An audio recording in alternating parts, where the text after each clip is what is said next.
വചനസാരം വചനസാരം.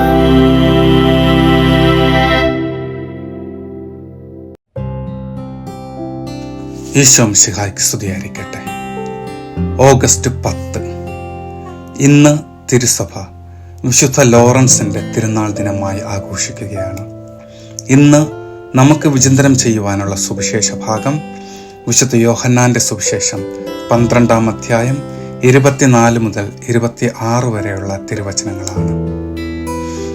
സത്യം സത്യമായി ഞാൻ നിങ്ങളോട് പറയുന്നു, ഗോതമ്പ് മണി നിലത്ത് വീണ് അഴിയുന്നില്ലെങ്കിൽ അത് അതേപടി ഇരിക്കും, അഴിയുന്നെങ്കിലോ അത് വളരെ ഫലം പുറപ്പെടുവിക്കും. തൻ്റെ ജീവനെ സ്നേഹിക്കുന്നവൻ അത് നഷ്ടപ്പെടുത്തും. ഈ ലോകത്തിൽ തൻ്റെ ജീവനെ ദ്വേഷിക്കുന്നവൻ നിത്യജീവനിലേക്ക് അതിനെ കാത്തു സൂക്ഷിക്കും. എന്നെ ശുശ്രൂഷിക്കാൻ ആഗ്രഹിക്കുന്നവൻ എന്നെ അനുഗമിക്കട്ടെ. അപ്പോൾ ഞാൻ ആയിരിക്കുന്നിടത്ത് എൻ്റെ ശുശ്രൂഷകനും ആയിരിക്കും. എന്നെ ശുശ്രൂഷിക്കുന്നവനെ പിതാവ് ബഹുമാനിക്കും. ഈ വചനഭാഗം ഉൾക്കൊണ്ട് ജീവിക്കണമെങ്കിൽ അതിന് അസാമാന്യമായ ധൈര്യവും വിശ്വാസവും വേണം. ഇത് രണ്ടും നമുക്ക് വിശുദ്ധ ലോറൻസിന്റെ ജീവിതത്തിൽ കാണാൻ കഴിയും. ഡീക്കനായിരുന്ന വിശുദ്ധ ലോറൻസ് വലേറിയൻ ചക്രവർത്തിയുടെ പീഡനകാലത്ത് AD 258 രക്തസാക്ഷിത്വം വഹിക്കുകയാണ് ഉണ്ടായത്. അന്നത്തെ മാർപ്പാപ്പയായിരുന്ന വിശുദ്ധ സിക്സ്തൂസ് രണ്ടാമന്റെ ശുശ്രൂഷകനും സന്തത സഹചാരിയുമായിരുന്നു.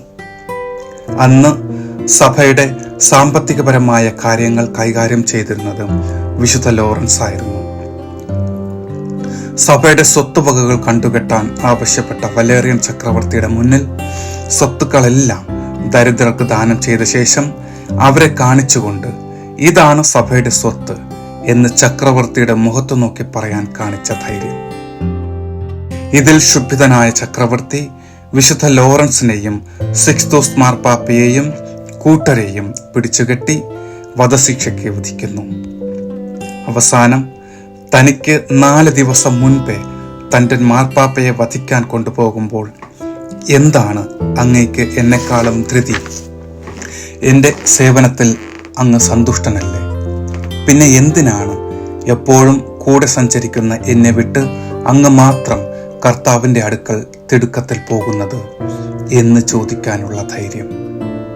ഒടുവിൽ ഈ ദിവസങ്ങളിലെ കൊടൂര പീഡനങ്ങൾക്കു ശേഷം ഇരുമ്പ് കട്ടിലിൽ ജീവനോടെ ചുട്ടുകൊല്ലപ്പെടാൻ വിധിക്കപ്പെടുമ്പോൾ ആ കട്ടിലിൽ നീറി സ്വന്തം ശരീരം ചുട്ടുപൊള്ളുമ്പോൾ പീഡകരെ നോക്കി, എൻ്റെ ഒരു ഭാഗം വെന്തു കഴിഞ്ഞു, ഇനി മറിച്ചിട്ട് വെന്ത ഭാഗം ഭക്ഷിച്ചുകൊള്ളൂ എന്ന് കോമഡി പറയാൻ കാണിച്ച ധൈര്യം.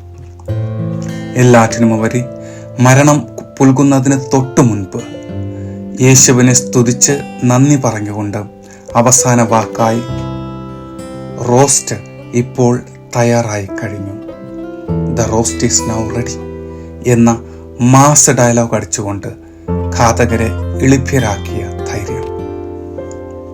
ഇതിനെല്ലാം കാരണം യേശുവിനോട് അദ്ദേഹത്തിനുണ്ടായിരുന്ന അടങ്ങാത്ത സ്നേഹവും വിശ്വാസവുമായിരുന്നു.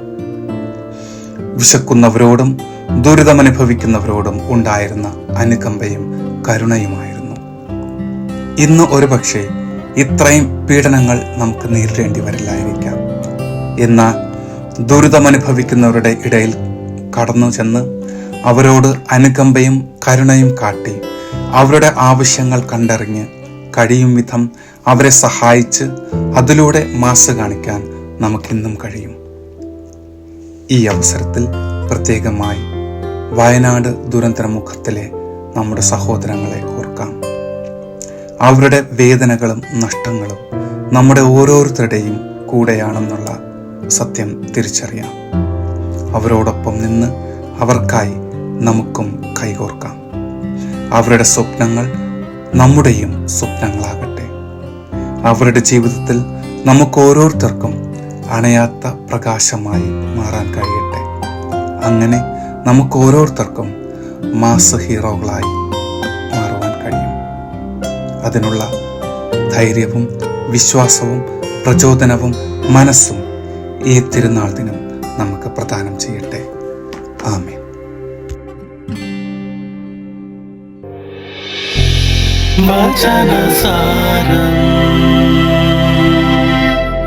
വചനസാരം